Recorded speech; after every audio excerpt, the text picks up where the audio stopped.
নমস্কাৰ বেদিক এষ্ট্ৰলজি আছামৰ সকলো বন্ধু-বান্ধৱীলৈ মোৰ আন্তৰিক অভিনন্দন জ্ঞাপন কৰিলোঁ।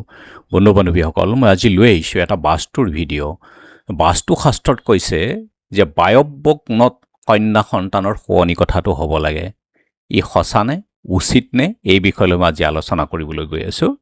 বাস্তুশাস্ত্ৰৰ সকলোবিলাক কিতাপ বা পত্ৰ বা ছ'চিয়েল মিডিয়া সকলোতে আমি দেখি থাকোঁ যে ঘৰৰ কন্যা সন্তানৰ কাৰণে শুৱনি কথাটো বায়ব্য কোণত অৰ্থাৎ নৰ্থ ৱেষ্ট বা উত্তৰ পশ্চিম কোণত হ'ব লাগে আৰু এই স্থানটো আলহীৰ কাৰণেও উপযুক্ত বাস্তুমতে।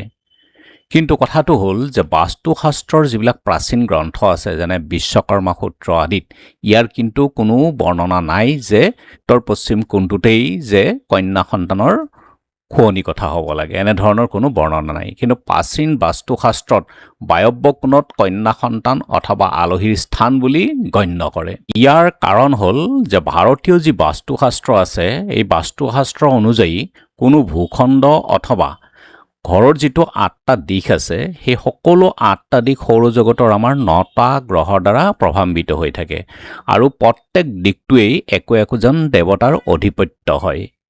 ঠিক সেইদৰেই বায়ব্য কোণটো অৰ্থাৎ নৰ্থ ৱেষ্ট বা উত্তৰ পশ্চিম কোণটোৰ অধিপতি হ'ল চন্দ্ৰ গ্ৰহ আৰু ইয়াৰ দেৱতা হ'ল অধিপতি দেৱতা বায়ু। চন্দ্ৰ আৰু বায়ু দুই গতিশীল অৰ্থাৎ চঞ্চল, সেইকাৰণে এই স্থানত যিয়েই নাথাকক লাগিলে সোনকালে ওলাই যায়। এই স্থানত উদ্যোগসমূহৰ উৎপাদিত বস্তুসমূহ এই স্থানত ৰাখে যাতে সোনকালে ওলাই যায়।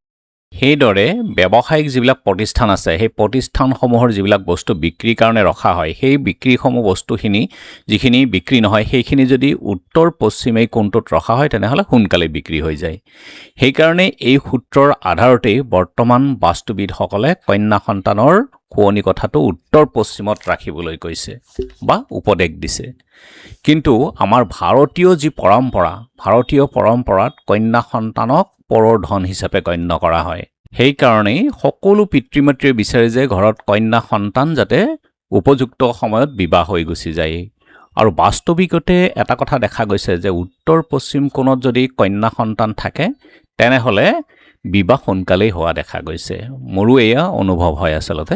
গতিকে আজি মই এই ভিডিঅ'টোৰ দ্বাৰা সকলো পিতৃ মাতৃকে এটা কথা অনুগত কৰিবলৈ লৈছোঁ যে বৰ্তমান আমাৰ দেশৰ যি ছ'চিয়েল মিডিয়া বা সামাজিক মাধ্যম আছে সেই সামাজিক মাধ্যমৰ দ্বাৰা আজিকালি শিশুসকলৰ কন্যাই হওক বা পুত্ৰই হওক স্বতন্ত্ৰতা বৃদ্ধি পাবলৈ ধৰিছে, যাৰ কাৰণে অভিভাৱকসকলে কন্যা সন্তানক বান্ধোনত ৰাখিব নোৱাৰা হৈছে। আৰু ইয়াৰ ধনাত্মকতাৰ লগতে কিছুমান কিন্তু ঋণাত্মক প্ৰভাৱো দেখা গৈছে।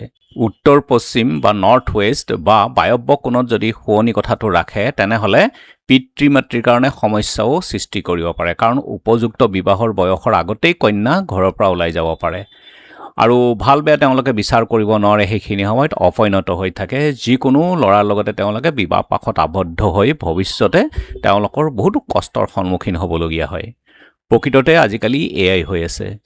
গতিকে মই নিজেই অভিজ্ঞতাৰ দ্বাৰাও পাইছোঁ উত্তৰ পশ্চিম কোণত কন্যা সন্তান যদি থাকে পঢ়ি থকা অৱস্থাতে তেওঁলোকে পলাই যায় বা আনৰ লগত বিবাহ পাশত আবদ্ধ হয় বা ঘৰৰ পৰা ওলাই গুচি যোৱা দেখা যায়।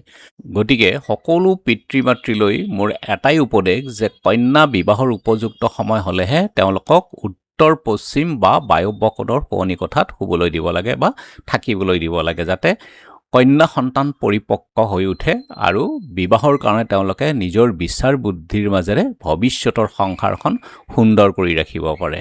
ধন্যবাদ।